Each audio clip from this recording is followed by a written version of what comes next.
Chapter 5. There's a frog in my pocket, and if I look at it, I might die. I hardly had time to react before a blast of blue came from somewhere on my right, shooting straight through the flames and fizzling them out in a shower of blue sparkles. "There'll be none of that, miss!" Every eye in the arena turned to face a new voice, the source of the blue light. Standing against the right wall was the strangest-looking human I'd ever seen. And trust me, I was including Athro Lloyd on that list. Dressed in an emerald green dress was a very tall, very pale woman who looked like she was in her early 40s. Though with what Jordan had said about magic and aging, she could have been a lot older. Attached to one shoulder and the opposite wrist were a pair of blackbirds I quickly realized weren't real, just stuffed additions to her already bright outfit. Her hair was, well, I can't really call it rainbow-colored, because rainbows actually have order to them. This woman's hair had every color you could imagine somewhere along her messy scalp, dyed in a way that made me think she had never touched hair dye before, and probably never should again. Thankfully, I think, her hair was partially covered by a hat to match her dress. A stereotypical witch's hat that was larger than any hat had the right to be, and which would have looked a lot more comfortable on an oversized pumpkin. She stormed into the crowd with an angry look on her face. A few kids jumped out of the way to avoid decapitation by hat. "Attacking a fellow student with saber magic," she said. "A poor first impression indeed." The cute girl who was no longer that cute to me reddened, saying, "Sorry, Athri." The crazy lady shook her head, sending a number of other kids stumbling back in terror. "Athro is not a gendered word," she said. "Who taught you the old language?" A boy behind her with long yellow hair started laughing. The girl only reddened more. "My father," the girl replied, looking at the crowd gathered around her. "And what is your name?" the teacher asked. "I should like to know how someone as careless as you ended up at a school as prestigious as Logi's." The girl stopped looking around, instead turning her attention back to the woman with the crazy hat. There was no embarrassment on her face anymore. If anything, she looked like she wanted to hear that question. "May," she said proudly, pausing to make sure everyone heard it. "May White-Renn." A wave of murmurs circled around the crowd, and I could tell from the little smirk coming from the side of May's mouth that her name meant something to people. The crazy lady straightened.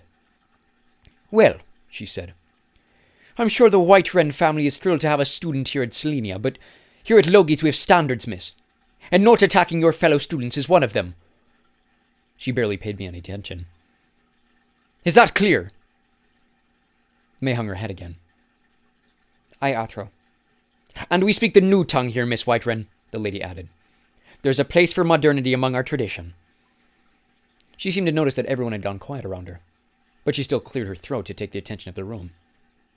"My name is Athro Tipperary, and I'm the Dean of Students here at Logi's," she said, spinning like a top to face the kids behind her. "First things first, I expect you all to learn a lesson from Miss White-Renn here. At Logi's, you're among the best this universe has to offer. Much like you chose to be here, the gal who chose you to be here too. Do not take that for granted. This place does not care who your family is, how many planets your name controls. It does not care if you're a talker, a warrior, or nobody of that sort. Starting today, everyone in this room begins life on the same level ground. Is that understood?" The boy who had laughed at May was rolling his eyes behind Tipperary's back. "Excellent," she continued, not waiting for a response. "Now, a few things before we get started with Welcome Week. There will be no magic inside the walls of Logi's or within your lodgings during our evenings together. Is that understood?" Again, no answer. "That includes all 3 forms. Now, during this week, you will learn the basics of what it means to be a Duin in today's world. This week is all about learning about yourselves, your year mates, your teachers, and your new home. And as such, all of these things will lead to your final assignment of a school team, and the construction of your very first wand." She pulled out her own wand, a long cracked thing covered in gnarls of wood, and swirled it as high as she could without smacking her hat. It took a few seconds, but through the triangle I'd entered with Cloyd flew 50 small glass jars, so fast I thought they were little birds at first. They zipped through the crowd and began stacking themselves in chest-high piles at Tipperary's feet. There was something in each one, but it was too small to see. "Athro Cloyd," she put away her wand, "if you would have the honor." My favorite teacher stepped forward, removing his own oversized hat and bowing so the class could see his frosted tips. There were as many murmurings about his outfit as there had been for Tipperary's. "My name is Athro Lloyd," he said. That's L-O-Y-D for those of you new to the ancient language. I could see one boy, a heavier-set kid with brown hair, trying to make sense of the hissing sound at the start of his name. What you see in front of you are Nepagosi tadpole eggs from the planet Kombun, he said with a huge smile. Now, for those of you that aren't familiar with the beautiful swamp world of Kombun, everything there can and will try to kill you. These eggs will hatch within the day, and if you set your eyes on these creatures at any point during their few days as tadpoles, you will, in fact, die. He said the last words slowly, making sure we all understood. The crowd was even quieter than before. Any human shy of adulthood who views a Nepagosi frog in the same stage of adolescence will find themselves slowly and painfully succumbing to paralysis, until you eventually die. So my advice to you is this. Do not look at these jars until the end of the week. You feel me? These last words felt extremely out of place given the rest of what he was saying, but he looked over at me when he said it, and I realized he might have been trying to speak like an old-timey Earth person. Now, what these tadpoles do is capture everything about their surroundings and manifest them into a readable skin. In other words, you are to stick them in your pocket, carry them with you all week, and let the tadpoles feel your moods, attitudes, motivations, drives, choices, and everything in between. By the time they turn into adults, your input will have imprinted itself into the skin of the frogs, and the color of your frog will determine your team for the rest of your stay at Logi's. I know some of you might be wondering, how can I keep them in my pocket when I change my clothes at night? But don't worry. These jars are charmed to remain on your person no matter the outfit. Though I'd encourage you to keep a set of pockets on you, so you don't find jars in places you wouldn't expect. And be very aware of your actions this week. Once the frog turns, there's no trading or transferring between teams. That will become your new family. I want to stress that, like Athro Tipperary said, Logi's is a new start for many, if not all of you. Just because you're in Ersibur doesn't mean you're in a shoe-in for Spia. Just because your family goes back through generations of Thir doesn't mean your frog will turn bright green by the end of the week. You feel me? There's a wave of murmuring around the arena. Now, I want you all to grab a jar and shove it firmly in your pocket, he said. And remember, once it's there, don't look at it. Otherwise, what will happen? We'll die, I thought, echoing the words of the other students. With that horrifying start to my week, I joined the queue and grabbed a jar, praying that the little egg inside hadn't already hatched before I shoved it into my pocket. After everyone had received their tadpole, we followed Athros, Tipperary, and Floyd out of the school and back toward the ruins of Man. Just to the north of this was a large wooden building that, from a distance, looked kind of like a wooden shed. That wasn't until we got closer, and I realized that just like the school, my idea of size was out of whack on this new planet. Welcome to the Croso House, Athro Floyd said as we approached the front triangle. Until you're sorted into your teams, this is where you'll stay each night with the rest of your fellow initiates. Tipperary took the girls off to the left to a separate door, while we followed Floyd through the door. I had no idea what I'd been expecting, but the inside was about as far from matching the outside as possible. It was like someone had shoved a luxury medieval castle inside a giant outhouse. I tried not to let my dropped jaw show too much as we marched up a set of stone steps covered in a carpet of red velvet. This place is nuts, I heard the boy twin whisper. He was fidgeting with his hands, obviously as uncomfortable as I was without his sister by his side. Our bedroom wasn't nearly as cool. I'd lived in enough community rooms to expect the worst when it came to sleeping. And thankfully this place wasn't quite that, but I was still underwhelmed at the sight of 20-some bunks lying down the length of a room. A few others were quick to claim their spots, and I was stuck underneath a tan boy missing one of his front teeth. He was friendly enough about it, introducing himself to me with the name Harbo Pellister. I decided to stick by Harbo for the rest of the morning, which quickly turned to evening before I even knew what happened. They didn't dismiss us for dinner, instead leaving us behind at our dorm to watch the sunset over the lake by the landing pad. They're not going to feed us dinner first? I asked Harbo as we made our way back to the beds. Why would they? He said. It's hardly the afternoon. It's hardly... I started, feeling like I was talking to Jordan again. The sun is setting.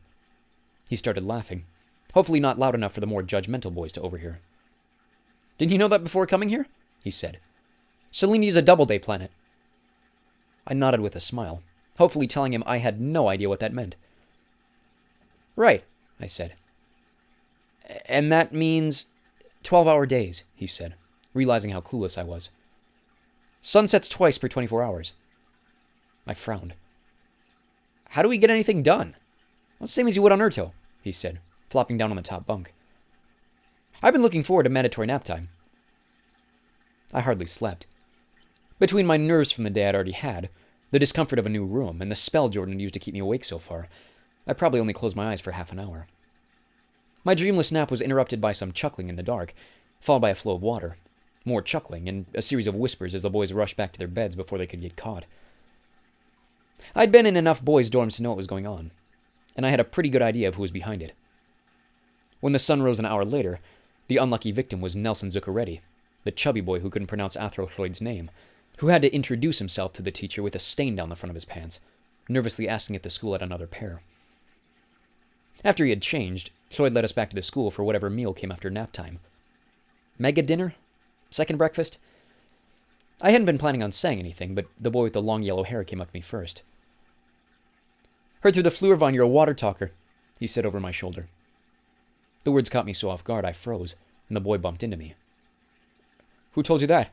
I said, nervous that Jordan had betrayed me to everyone on Selenia. The boy cracked his neck, standing up straighter. Despite my tone, I'm not sure he realized how much I didn't want to talk to him. "Insider information," he said. "Never give away a good source.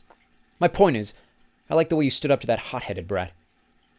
He turned and gestured toward May, who had joined the group of boys along with Tipperary and the other girls. I didn't say anything, but the boy continued. "I don't think burners should even be allowed at this school, especially ones that can't control their tempers. All they do is destroy things anyway." I was starting to piece together what he was implying about himself. "As opposed to you?" I said. "Using your magic to bully Nelson?" The boy smirked, then started whispering like he was impersonating the sound of a waterfall. It was like all the water from under the ground rose up by his feet, swirling into a little rope, then zooming over the grass to Nelson, who tripped and fell into a puddle of mud. The boy shrugged. I could feel my face burning even worse than when May tried to do it herself. "You gonna tell on me?" he challenged. "The only thing this place needs less than a burner is a cave dweller. No wonder they put all the rejects in the dungeon." I kept my mouth shut, desperate not to start a fight and get kicked out the way I always did. "You don't have to worry much about them when you're in Koro," he said. "So long as you stay out of my way, you can tag along with my brother and me. He practically runs the place."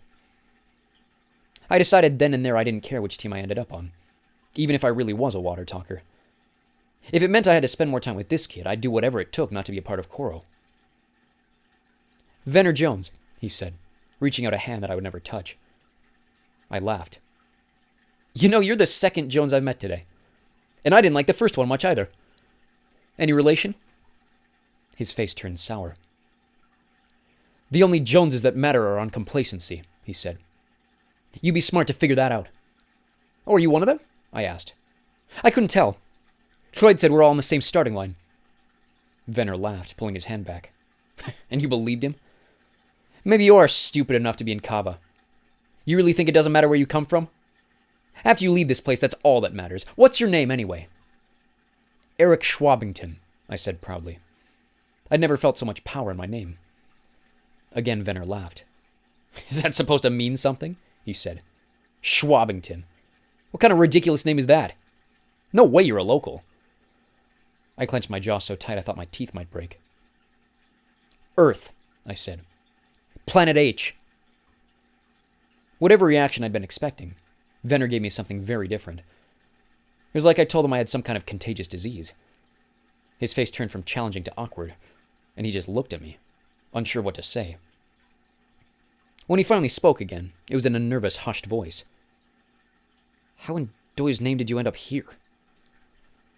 Before I could reply, Tipperary's thick accent whipped across the grass. I realized we were the last ones in the herd. "Oi! Boys!" she shouted. "Any day now!" Venner looked at me one last time, a sickening, nervous swallow rippling down his body. He called me a freak, then jogged off to join the rest of the class. I was slower to follow. It put me in a better mood to see Chungi on the menu for the meal. Though without Jordan there to guide me, my attempt at pointing to what I wanted meant that it didn't taste nearly as good as the first time.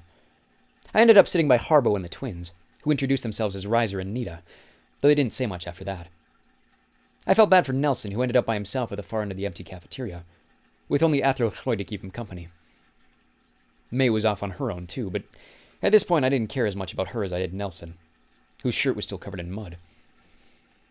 After we ate, Cloyd and Tipperary escorted us to our first initiation class. They told us that once we were sorted into our teams, and the other students showed up, our class schedules would change. But for initiation week, we would spend each half day learning about the school, our place in it, and the basics of each class and teacher. Our first class of note was Chronicles, which was basically a fancy way of saying history, taught by a gigantic walrus of a man named Athro Poderman, whose mustache was so thick I could hardly understand a single word trying to make its way through. The Chronicles classroom was on the back side of the school, with a huge plate glass window overlooking the eastern lake. Over in the canyon part of the moat, another bridge stretched from one of the lower floors into a little gap in the cliff, and one of the other students told me that was where the Kava team had their dormitories. I started to understand what Venner had meant about sleeping in the dungeon, and I realized I didn't really want to be in Kava either. Hopefully the other 3 teams had more welcoming lounges, otherwise I might end up biting my words about Koro. The other 3 were called Anda, Spia, and Blazo, which correlated with the nations of Earth, Wind, and Fire. Again, I hoped Floyd was right about what he'd said earlier, the part about not being guaranteed a spot on a matching team. If he was wrong, I was either stuck with Venner Jones for the next 4 years or sleeping in a cave. The half-day ended back down the swirly corridor, with an introductory lecture on cultures from Athro Cloyd, who took up most of the time going through all 50 students in turn and changing their names with obscure references only he seemed to know. Having already met me, my name now became E-Man Choi, which he followed with his usual, "Is that anything?" When it came to tell the class where I was from, I said it confidently, waiting for the class to respond the same way Venner had. About half did, but the other half either didn't have a clue what Planet H was, or why it mattered. A question I was too shy to ask myself.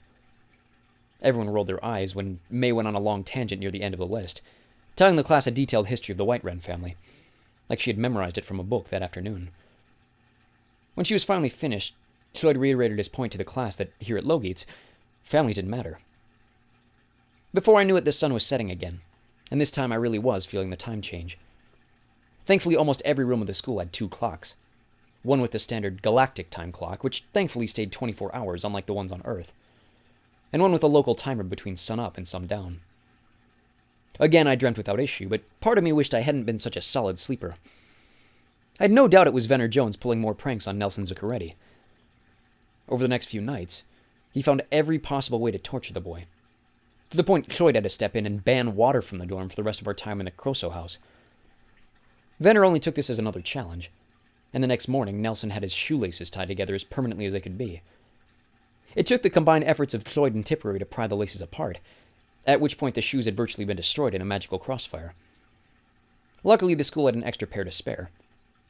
So much for no magic. If anyone was as frustrated by Venner as I was, they didn't show it. But maybe they were like me that way too, afraid to step in and help, just to get kicked out for standing up. I tried not to let it bother me too much. If Nelson was bothered, he did a great job of keeping a positive attitude. I couldn't say the same for myself. Thankfully, the daylight hours put me in a much better mood, as most of the time we were too busy for Venner to pull any more pranks. On day 2, our morning day, which the others were referring to as an A day, was filled with apothecary and arms, 2 classes which were more fancy names for chemistry and gym. Apothecary was basically what you'd expect out of a magic school, with the goal of teaching us different potions and concoctions and mixing them with magic to take medicine and other fun drinks to the next level. It actually sounded like a lot of fun, or at least it would have, if our teacher wasn't a big mobile screen with an AI-generated computer voice coming out of it. I got the opinion other students weren't big fans either, especially when Athro Remelium had us recite the Confederation Anthem, which pledged our undying loyalty to Ganderstorm and his cause. It also took several seconds to come up with a response to any of our questions or answers, meaning the class took 3 times as long as it should have. For a world full of technology and mixing magic together, I sure wish there was a way to make that thing more efficient. I half expected Venner Jones to play a prank on it, but after our pledge allegiance to the Emperor, I think most of us would have preferred death by tadpole. Arms class wasn't much better. The teacher was a real dude, but he was a 30-something bachelor named Athro Hark, and as soon as he said my name for attendance, I could tell the guy did not like me. It was the first time anyone had reacted to my last name, which I found kind of weird, but as soon as he did, his expression changed from mildly annoyed to, "I will kill this kid if he ever turns his back on me." I'd had a few adults in my life like that. It wasn't fun, but I wasn't going to let it ruin the rest of my time here at Logates. The B day was a lot better. After finally figuring out a handful of foods I liked, That evening's dinner consisted of arokiide as the main course, which turned out to be the thickest, most succulent piece of steak I'd ever tasted. Granted, steak wasn't usually in my menu budget, but I'd never eaten beef cooked in a foot-wide cube before, so that was fun. Harbo became my sort of replacement Jordan when I couldn't find the original. He finally showed up in the hallway after the meal along with a few older dudes, who had started perking back to the school for the new semester. I was quick to accuse him of the question that had been on my mind for days. "Why'd you tell Jones I was a water talker?" I asked, out of range of anyone else to hear. "I didn't," he said, frowning. "You told me after we left her, remember? I'm talking about Venner Jones," I said, pointing. "That kid with the yellow hair." "Oh, that must be Jameson's brother," he said. "Stay away from that family. They're bad news." "I got that much, thanks," I said. "How did he know?" "Why would he know?" Jordan asked. "I thought we agreed you weren't certain about it either. At least that's what I told Cineas." "You told Cineas?" I hissed. "Who else did you tell?" Jordan laughed, trying to calm me down. "Just him, I promise," he said. "Trust me, he'd never tell anyone." "Best guess? Jones was just messing with you. I'm assuming he's a pretty talented one himself, if he's anything like his brother. I'd guess he was trying to intimidate you, and ended up stumbling over something he didn't realize might be true." The answer didn't exactly reassure me, but I decided to drop the subject, instead asking Jordan about the teachers I'd already met. He seemed surprised by my read on Athro Hark. "Well, sure he hates teaching," Jordan said. "Everyone knows that. But I don't think he hates you more than anyone else." You didn't see the look he gave me, I thought, but I kept it to myself. The final set of teachers we met were Omagretin, Pheromond, Teish, and Blumberbach McGillicuddy, whose name was so long he insisted we just call him Ted. He was the most normal of our set of teachers, with what I thought was the most boring of the classes. Arithmancy. Magic math. There wasn't much different from my experiences with regular math, but Ted kept stressing the fact that numbers had magical powers. A few people, like the twins, seemed kind of interested, but I was looking forward to that night's sleep way more than coming back to math class. Athro Teish had a classroom near the courtyard where she taught Swulig, which was almost the exact same thing as cultural studies, except instead of people, we were learning about animals. The first and only thing we got to meet during our initiation class was a little white monkey thing called a frolp, which had 10 legs and moved like a really big, really hairy spider.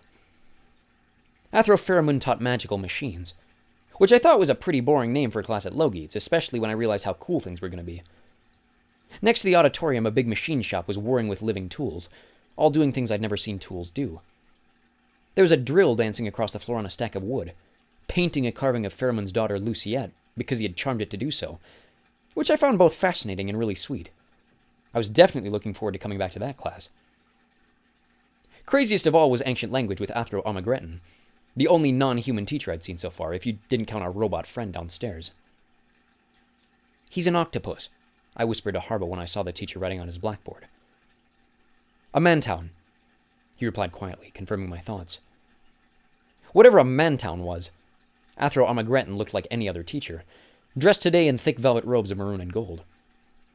It was like someone had chopped off a human head and replaced it with a purple octopus, with thick tendrils resting on his shoulders where a hair and beard should be. His hands were like human hands, but instead of fingers, each had 5 little tentacled arms gripping his wand with extra flexibility. When he moved, a bed of tails hissed in and out of the bottom of his robe, like little snakes hovering him on a cloud. "I didn't realize we had animals teaching here," Venner said loudly when he walked into the room. "Shouldn't you be back in one of Teish's cages?" "I didn't realize we had bratty little children wandering the halls," Omagretin replied in the most sarcastic British accent I'd ever heard. His head spun around on his neck like an owl. "Shouldn't you be off getting a better haircut?" The class burst into laughter as Omagretin turned back around to continue writing runes on the blackboard. Venner's face turned the same color as the Athro's robes. I decided then and there that I had a new favorite teacher. The next morning, a lot more students had landed back on Selenia ahead of that night's B-Day dinner, which was also when we finally had permission to take our jars out of our pockets and meet our new teams. I overheard May bragging that she had snuck a peek at her tadpole, which had apparently already turned red for Blazo, but every time someone challenged her to do it again, she found some excuse to chicken out. She wasn't as mean as Venner Jones, but she was a lot more annoying. She answered almost every question she could during our orientation classes, even if she wasn't always right. But any time we were outside the school or the house, she was showing off her fire talking to anyone who would watch. I'll admit, it was really impressive. Not that I'd ever seen another fire talker before, but the things she was able to do with her spitting and crackling and moving her fingers was a lot cooler than what Venner had done with water. Even the other fire talkers seemed impressed, which just boosted May's ego and made her more insufferable to be around. I was just glad she wasn't directing it at me this time. On our last A day, while the older students were settling back into the school, Floyd and Tipperary took us first years on a long walk to the north of Logeets, way past the Croso house. We probably walked 5 miles over the rolling grass before the ground suddenly dropped off in front of us, and another huge sinkhole canyon thing broke away into the ground, much like it did with the moat around the school. I felt my eyes grow wide again when I saw what awaited us on the other side of a huge wooden bridge. Built into the other side of the cliff was an entire city of earthen buildings, each one glowing with multicolored lights in their windows. "Students, welcome to Clogan Town," Floyd announced. "You're welcome beyond the bridge only on weekends," Tipperary said. "But if you need anything during the week, you're welcome to ask special permission from me or your team lieutenant." I was going to ask what kind of special permission we would need to go into town, but my question was answered almost immediately. The teachers passed out scrolls to each student, sending us on a scavenger hunt around town to both prepare us for life at Logeets and help us learn our way around town, which provided all our essentials from clothes to wands. I was desperate to find the second option. I partnered with Harbo, who was eager to pick up his first wand, too. Unfortunately, no one warned us that the town had a habit of shifting like a Rubik's Cube. And about halfway there, the two of us were separated by a huge dirt wall that burst out of the ground, turning the high street into a dead-end alleyway. I kicked the ground, realizing how far my journey would be now, hoping the Wandsmith's new location stayed put until I could find it again. The closest thing on my list was the bookstore, so I stopped there on the way, gathering all my core textbooks and writing my name down on a bookmark in each one so they could find me in my new dorm. After this, I walked a few blocks to the tailor's, where I spent half an hour getting measured by a self-marking tape measure, while a lazy manager sat behind the counter asking about my personal style. I could tell he was disappointed by my answers. After this, I stumbled across an ice cream shop. After all the weird, unpronounceable foods I'd tried that week, somehow ice cream was the one food that stayed unchanged from Planet H. I was really excited until I remembered I didn't have any money. Though the kind old lady behind the counter told me not to worry, and gave me a scoop of Kelberry Drimble on the house. After nearly 2 hours of searching, I finally found the wand shop. But when I walked through the front triangle, I was suddenly transported to a different world. "Whoa," I whispered, looking around at the forest of trees which had suddenly sprouted up around me. Even the door was missing. I was entirely alone, standing in the woods, with green light streaming from every open space between the leaves. "Welcome, young one," a voice boomed from all around me. I cowered in fear, wondering if any of this was really supposed to be happening. "God?" I asked. The voice laughed, and out from one of the trees, literally out of it, with a little door and everything, popped the smallest human I'd ever seen. Standing maybe 2 feet tall, the little man was covered in a bright red gown and a flurry of frizzled white hair, like someone had taken Santa Claus and dropped the zoom to a much lower number. I was expecting a Wizard of Oz-style switch of his voice, but I shivered again when the same booming voice came out of the man's tiny little body. "I take it you come here like all the rest," he said. "Congratulations. You're the first of your classmates to find me." I smiled, trying to regain my confidence. "I just took a left at Cumberdown, just like the paper told me," I said. "Ah, but the paper doesn't lead a child to the forest," he said. "A boy worthy of the forest finds it simply because it is the will of Gahu." "I don't know what that means," I said honestly. "One day you will," he said. "Your heart is an honest one, Eric Schwabington. The heart of a warrior indeed." I smiled, still not sure whether I should trust this random tree dude. "Thanks," I said. "That's why I pressed the X." The man started laughing, so heartily it shook the forest around us. "That you did," he said. "That you did." He raised one hand above his head, and like a servant offering a gift to its master, the tree behind him lowered a branch into his hand. With barely any effort, he flicked his wrist and snapped the branch off the tree.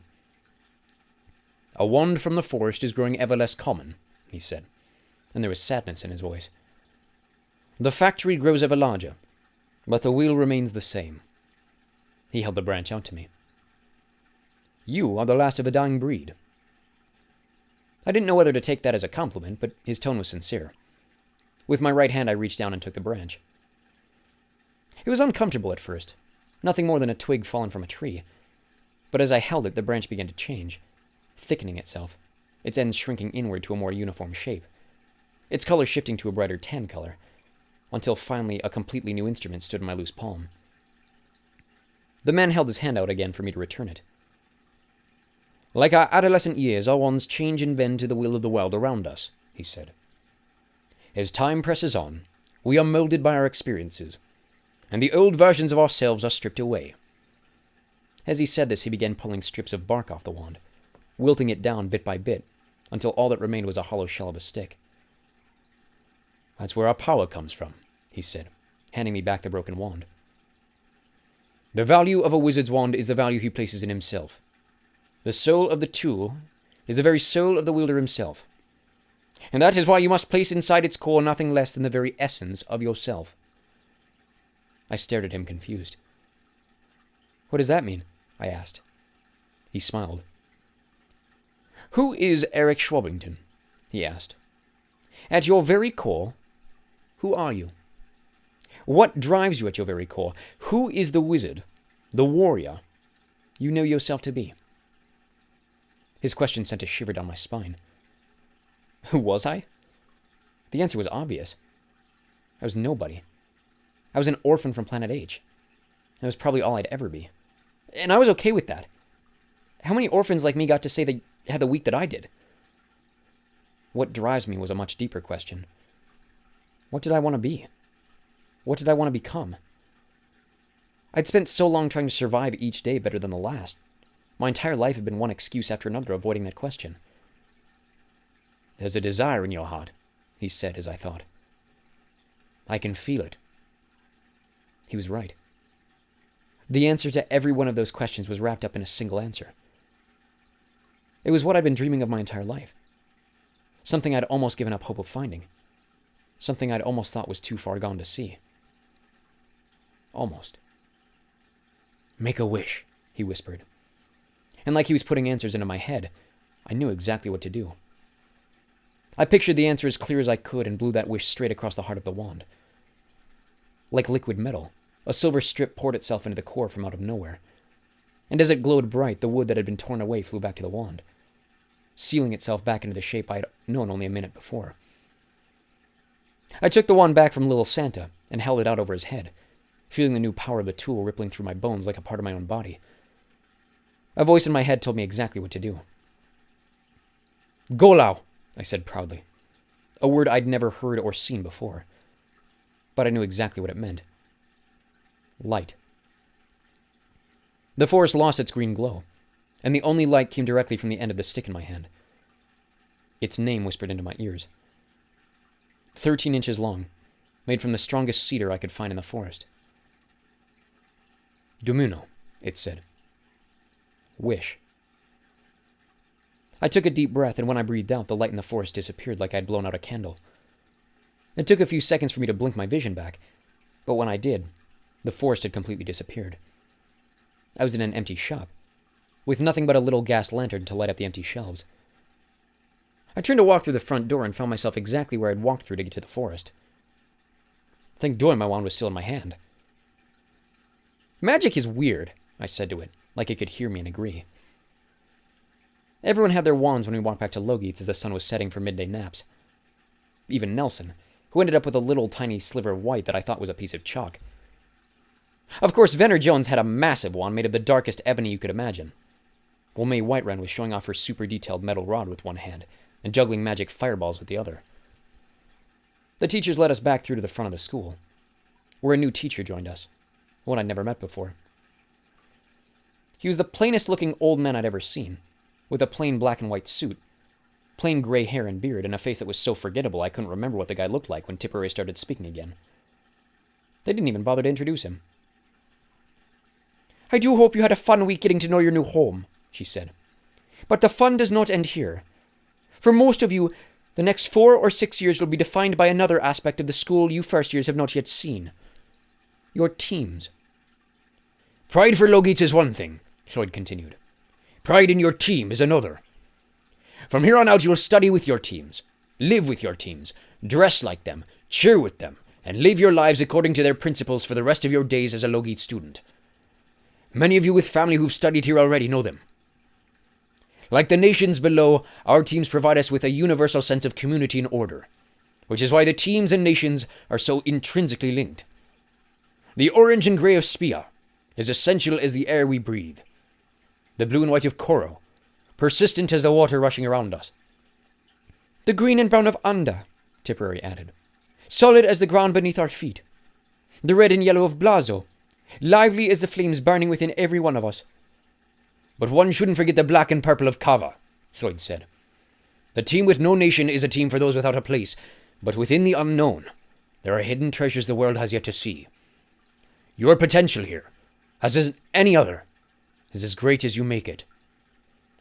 I saw May and Venner both roll their eyes, giving me even more reason to wish myself anywhere but the 5th team. If that meant ending up in Spia or Anda to avoid all three, I was totally fine with it. So let's find out, Tipperary said, her expression as eager as if she were expecting a puppy for Christmas. Let's see those frogs. Show us where you're all going to go from here. I could feel the frog bouncing in my pocket just as the sun was starting to set behind us. I looked at Venner and May, praying I ended up as far away from them as possible. Harbo gave me a comforting nod, before reaching his hand into his own pocket. Come on, Floyd shouted. Don't keep us waiting any longer. I sighed. Well, I thought, here goes nothing. I pulled the jar out of my pocket, held it up to the light, and stared at the frog.